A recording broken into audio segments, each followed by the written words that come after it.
ನಟ ಸುದೀಪ್ ಅಕ್ಕನ ಮಗನ ಮದುವೆಗೆ ಗಣ್ಯರು ಆಗಮಿಸಿದ್ದಾರೆ. ಆರತಕ್ಷತೆ ಕಾರ್ಯಕ್ರಮದಲ್ಲಿ ಉಭಯ ನಾಯಕರು ಭೇಟಿಯಾಗಿದ್ದಾರೆ. ಶರಣ್ ಸುರೇಶ್ ಆರತಕ್ಷತೆ ಕಾರ್ಯಕ್ರಮದಲ್ಲಿ ಭೇಟಿಯಾಗಿರೋದು. ಸತೀಶ್ ಜಾರಕಿಹೊಳಿ, ಡಿಸಿಎಂ ಡಿಕೆ ಶಿವಕುಮಾರ್ ಇಲ್ಲಿ ಮುಖಾಮುಖಿ ಆಗಿದ್ದಾರೆ. ಶುಭ ಕೋರೋದಕ್ಕೆ ತೆರಳಿದ್ದಂತ ಸತೀಶ್ ಜಾರಕಿಹೊಳಿ ಈ ವೇಳೆ ಡಿಸಿಎಂ ಡಿಕೆ ಶಿವಕುಮಾರ್ ಅವರು ಕೂಡ ಆಗಮನ ಆಯಿತು.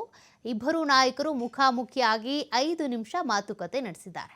ಸತೀಶ್ ಜಾರಕಿಹೊಳಿ ಅವರಿಗೆ ಮಾಜಿ ಶಾಸಕ ರಾಜುಗೌಡ ಸಾಥ್ ಕೊಟ್ಟಿದ್ದಾರೆ. ಈ ಸಂದರ್ಭದಲ್ಲಿ ಇದೇ ವೇಳೆ ನಟ ಸುದೀಪ್ ಕೂಡ ಉಪಸ್ಥಿತರಿದ್ದರು.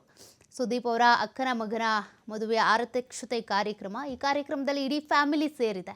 ಇನ್ನು ರಾಜಕೀಯ ನಾಯಕರು ಅಂತ ಬಂದಾಗ ಸಚಿವ ಸತೀಶ್ ಜಾರಕಿಹೊಳಿ ಅವರು ಕೂಡ ವಿಶಸ್ ತಿಳಿಸೋದಕ್ಕೆ ಅಂತ ಹೋಗಿದ್ದಾರೆ. ಅದೇ ಸಂದರ್ಭದಲ್ಲಿ ಡಿಸಿಎಂ ಡಿಕೆ ಶಿವಕುಮಾರ್ ಅವರ ಆಗಮನವೂ ಆಗಿದೆ. ಸತೀಶ್ ಜಾರಕಿಹೊಳಿ ಹಾಗೂ ಡಿಕೆ ಶಿವಕುಮಾರ್ ಇಬ್ಬರು ಕೂಡ 5 ನಿಮಿಷ ಮಾತನಾಡಿದ್ದಾರಂತೆ. ಉಭಯ ನಾಯಕರ ಭೇಟಿ ಇದು. ಶರಣ್ ಸುರೇಶ್ ಅವರ ಆರತಕ್ಷತೆ ಕಾರ್ಯಕ್ರಮದಲ್ಲಿ ಉಭಯ ನಾಯಕರು ಮುಖಾಮುಖಿ ಆಗಿರೋದು.